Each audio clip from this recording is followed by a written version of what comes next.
Okay, part 2, adoption unfiltered. All right, so bear with me, my glasses. These are still my broken ones. I still need to go get my new ones. But I gotta put them on. So if you see them go like this or whatever, just bear with me.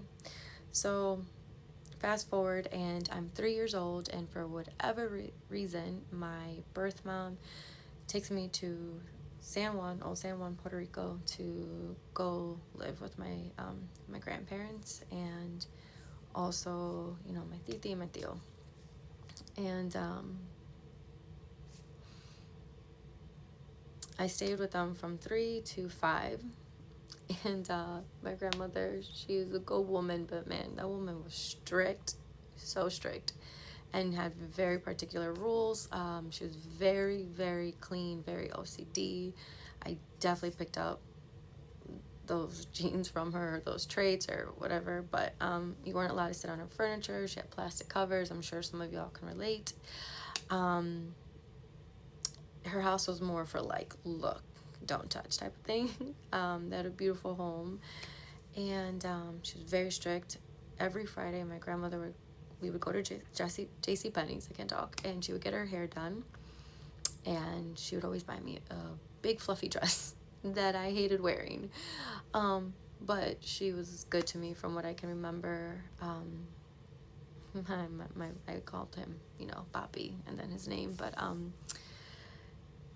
strict, but such a sweet and loving man from what I can remember.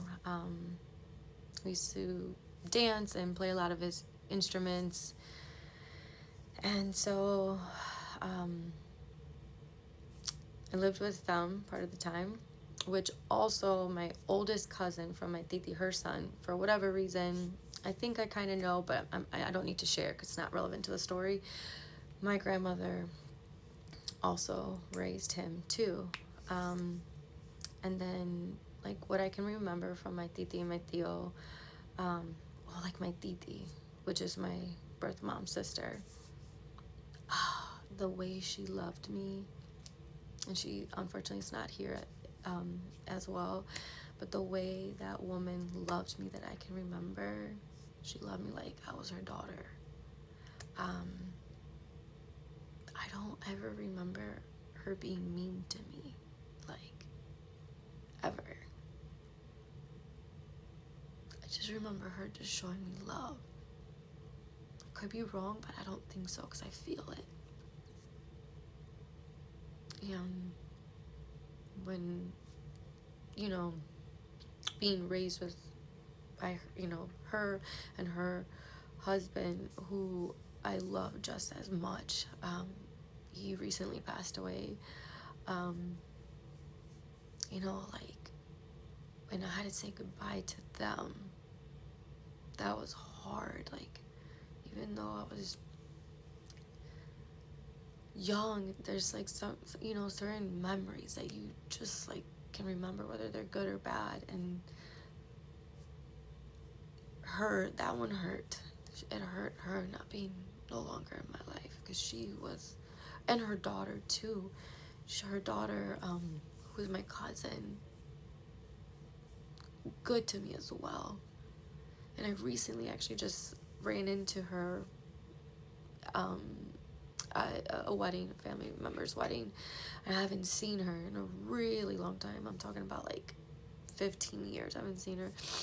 And you could just tell, like, when we saw each other, it was like, I don't know, like I said, like I'm empath, and the feelings I picked up, it was just like, wow, like, you just still felt that love and that connection, even all these years apart, and no communication. I have no idea what's going on in her life, and she doesn't know anything about mine, but it was like pure love.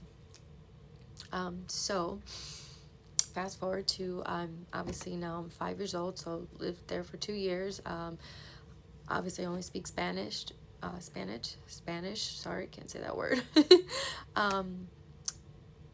But now I'm 5, and I'm back in Cleveland, Ohio. My grandmother and I came because my oldest sister is getting married, and so this wedding is relevant to the story.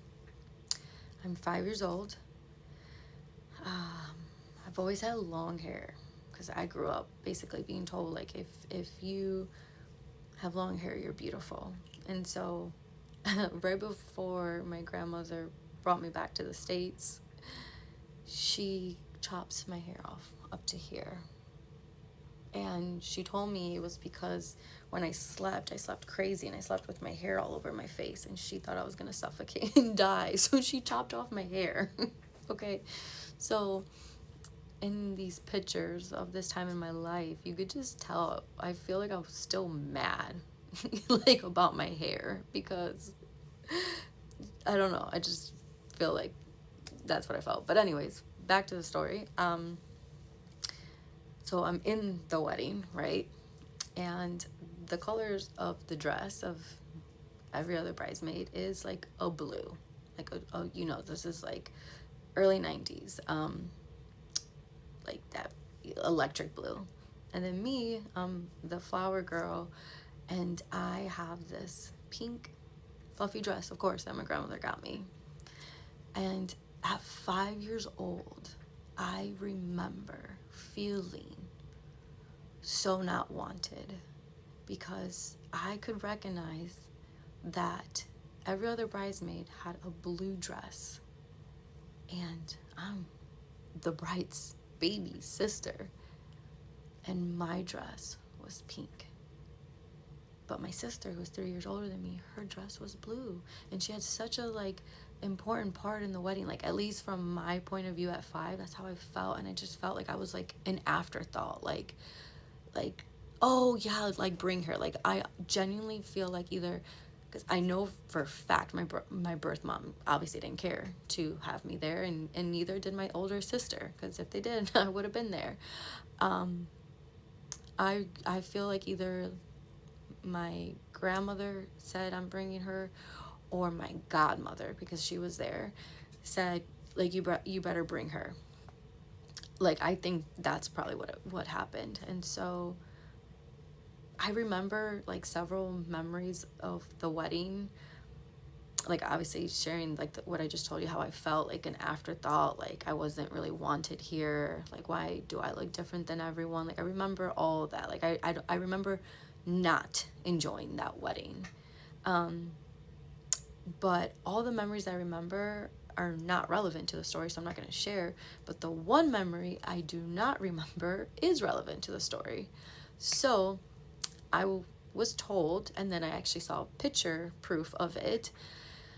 There's little 5-year-old me, Puerto Rican, sitting on the laps of my future adoption parents, adopted parents, or yeah, my adoption parents, who, she is Irish and he is Slovenian and German. Obviously did not know that they were going to be my future mom and dad, but you know, maybe they already knew or something, I don't know. But that was the first time that they met me.